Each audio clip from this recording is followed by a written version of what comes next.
In this video, we will discuss the difficulties that are faced by paleontologists in the application of the biological species concept.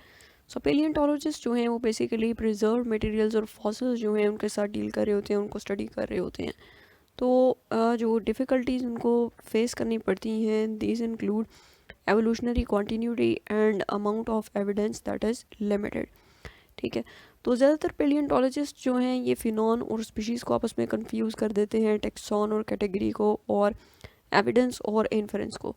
अब evidence और inference में क्या difference है कि evidence जो है ये हमारे पास जो प्रूफ्स हैं या हमारे पास जो मटेरियल है, अवेलेबल डाटा है, उसकी बेस पे जो कोई भी कंक्लूजन ड्रॉ करते हैं हम, दैट इज़ एविडेंस. और इन्फरेंस जो है वो ऑलरेडी अवेलेबल जो इन्फॉर्मेशन है उसकी बेस पे जो हम कंक्लूजन ड्रॉ करते हैं उसको हम इन्फरेंस कहते हैं.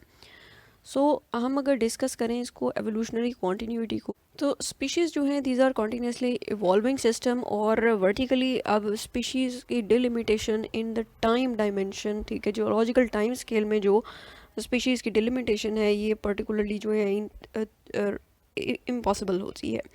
ठीक है. अब जो फॉसिल रिकॉर्ड है उसमें जो फॉसिल पॉपुलेशंस हैं उनके अनब्रोकन सीक्वेंसेस जो हैं ये रेयरली हमें मिलते हैं.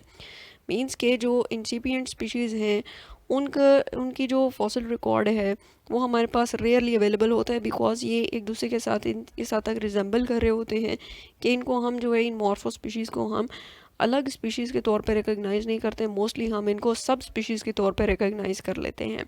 ऐसे स्ट्रेटा जिसमें हमारी इंटरमीडिएट पॉपुलेशन या इंसिपिएंट स्पीशीज़ हैं, दीज आर हाईली इम्प्रोबेबल और रेयरली जो है वो पाए जाते हैं.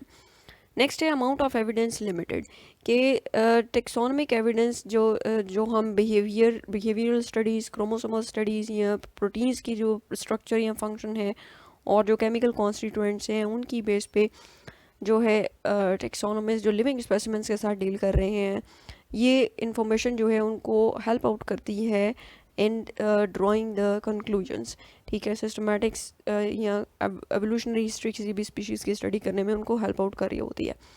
ठीक है. लेकिन जो पेलियोंटोलॉजिस्ट होते हैं उनके पास ये इन्फॉर्मेशन अवेलेबल नहीं होती.